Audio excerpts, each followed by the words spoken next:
I want to read three headlines. Just want to read three headlines that I think will sort of set the stage for what we're going to talk about here for the next little bit. I generally start my talks by reading three headlines from that morning's news and then relate each one to a larger theme that I'm going to talk about. The second headline actually is also from this morning's Journal. It says, U.S. executives remain pessimistic. Great. Here's what it says. The audience really seems to appreciate that somebody got up early that morning and did a fair amount of work for them. The best part about what I do at Fortune is that I get a 360-degree view of what's happening in the business climate. I am constantly learning about the largest issues going on any place, and I'm learning about them from the people who are making things happen. Jamie Dimon here next to me, Chairman and CEO of J.P. Morgan Chase. Muhtar Kent is Chairman and CEO of the Coca-Cola Company. Yuanqing Yang is Chairman and CEO of Lenovo Group. I get to talk to the business leaders of great corporations, the entrepreneurs who are going to disrupt business, to the government leaders who are going to help shape the environment for all of these businesses, and of course to consumers and others who are buying or not buying the goods and services from those businesses. For decades, the engine of global growth was the Western European and US and Japanese consumer. No more. Our business models used to last years, many years, maybe 100 years. And now all of them are changing. The economic environment facing business leaders is a real challenge, in large part because it's so different from everything we knew before. Every business, I don't care what business you're in, is in danger of being disrupted by a competitor they never even thought of. The disruption that can happen to a company in no time is like nothing we have ever seen before. We're in an environment where it seems like no competitive advantage is sustainable anymore. Because even the companies that seem to have ironclad competitive advantages turned out not to. I mean, everybody here can remember when Motorola ruled the world of mobile phones. And then Nokia did. And then RIM did.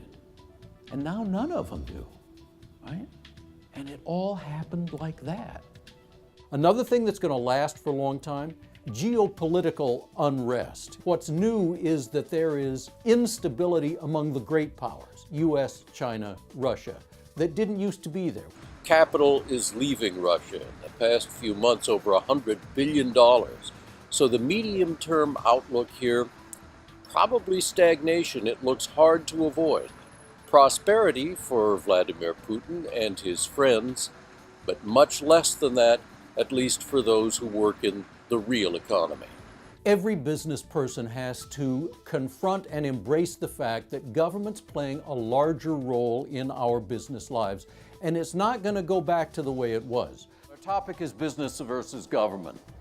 Recognizing the fact that every business, and particularly this industry, the tech industry broadly defined, is very heavily influenced by government policy, and there's been an awful lot of talk about which of those policies are good and which are bad, and that's what we're going to talk about now. Getting ahead of those trends is a real challenge for every business, and I don't care who you are, what business you're in. We can't be paralyzed and think that we can wait for things to settle down. It's not going to happen. We have to be active, play offense, and move forward. The way the best leaders are doing it, they innovate their business model, they manage for value, they build their human capital, and they get radically customer-centric. From where I sit, I get to see a lot of early indicators that really tell us where the economy is going. Is it going to be more consumer-focused, more savings-focused, more export-focused? I can take these bits and pieces that I get from leaders all around the world and put together a coherent view of where the economy is going. The IMF forecast for U.S. economic growth is 2.2% this year, increasing to 3.1% next year. We often forget that over the past 40 years, the U.S. economy has averaged growth of 2.8% a year. And that includes all those great years of most of the 80s, most of the 90s, the first 7 years of this century. 3.1% is terrific. We've got to face the fact that this is an era of good economic growth. It's full of opportunity. That's the new reality that we have to face. Even though the economy is growing at the rate it used to, it isn't growing in the same way it used to. Opportunity is out there, but we have to get there in a different way. And I want to suggest 3 principal changes in the way this good economy is growing, ways that we have to adapt to. For 500 years, the scarce resource in business was financial capital. It no longer is, even for capital-intensive companies. For all of us, the scarce resource is human capital. My new book is called Humans Are Underrated, and it arose out of an article I wrote for the Fortune 500 issue of Fortune, which began with the question, in the economy of 5 or 10 years from now, what will people do better than computers? We are entering an era where the skills that our economy values highly are changing in a historic way that we'll get to here in a second. Over and over, we're seeing technology taking over jobs that people used to do. Now, people will still be valuable, but we had better figure out what skills the economy will value as we go forward from here, because those are the ones that we have to get world-class great at.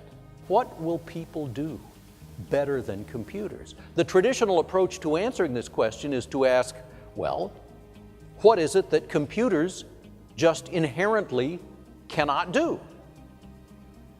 And I'm saying, don't ask that question, okay? It's the wrong way. Don't ask what computers can't do, because over and over, the answers are wrong. Instead, ask what humans are most driven to do. What are they? Well, that's becoming clear too. What we must do, even if a computer can do it too, empathize is the foundation of all else. Working in groups, telling stories, solving problems creatively, building relationships. These skills, the skills of human interaction, are going to be the most valuable. Talent is Overrated is a book about great performance, and not just really good performance, but great performance, world-class great performance, and where it really comes from. This is not a bunch of my opinions about where great performance comes from. There's 30 years of good research on it, which most people really are not well aware of. The term world-class great gets thrown around pretty easily. But in fact, increasingly, we all have to be world-class great because we're competing with everyone in the world. Standards are rising. If you really believe that you must have this natural 1 in a million gift to be great at something, then when you encounter the roadblocks, you will take it as evidence that you don't have that gift. But if you really believe that those roadblocks can be overcome, that by doing the deliberate practice you can get past them, then you have at least a chance of becoming world-class great. This basic idea of how we get to be great performers is inherently fascinating, and we're in an environment that is more competitive. No matter what business you're in, no matter what your role in the business is, we have to be better performers. We're in global competition. And so this message is especially relevant, and frankly, it's only getting more relevant with every day. The message that comes out of this is, finally, incredibly liberating. Great performance is not reserved for a preordained few. It is available to you and to everyone. After I speak about talent is overrated, I am still stunned by some of the responses I get from audience members who come up to talk afterwards, and lots of them do. One of the things is the greatest performers, when I speak to people who are terrific performers, they seem to embrace this message the most. I once spoke about this topic to an audience of 1,000 brain surgeons. Okay, so you talk about intimidating, well, that was my audience. Now, afterwards, we did a book signing and I talked to people. They were lined up out the door, literally. They wanted to talk about this. Even though they were already fantastic performers, they understood better than most how true it is, and they really wanted to get that message. I've been so lucky to interview so many prominent, famous, fascinating people on stage. Both Presidents Bush, Tony Blair, Prince of Wales, 3 Secretaries of State, Condoleezza Rice, Colin Powell, Madeleine Albright, actually 4, Henry Kissinger, Bill Gates, Jack Welch, Ted Turner, Richard Branson. It's a long list, and it has been a privilege to talk to them. I do have a specific way of preparing and conducting these interviews. I do a huge amount of research ahead of time, as you might imagine, but I don't make a specific plan for the interview because I've got to follow that conversation where it goes. The most important skill is listening to what that person is really saying and responding to it, not just reading my list of questions, and also sensing how the audience is responding to this. My whole objective is to make this interesting and valuable for the audience. I want to bring out from that person across from me stuff that will be memorable, that those folks will talk about for days or weeks or months after we're done. Our topic now is, as Michael was saying, the data economy. I don't know how many of us would have guessed 2 or 3 years ago that phrases big data and data analytics would be subjects of mainstream conversation today, but they are. I don't know if big data is making CIOs happier right now, but it can be and should be, because there is tremendous promise here. Tremendous promise to make your company more successful, to make nonprofit organizations more effective, to do all kinds of great things for us, if we can use it best. We have a tremendous panel to talk with us and give us some wisdom about these things. So panelists, come on out. Shyam, I want to ask you for starters. There is so much being written and talked about with regard to big data and analytics. What's the most important thing for these attendees and their bosses to understand about it as they try to put it to work? Well, I think the most important thing is to dream big about it.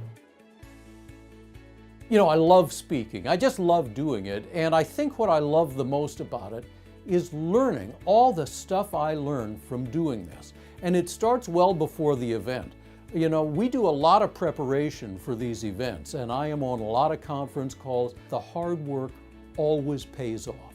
We get a better result at the event if we have put in the work ahead of time to prepare for it.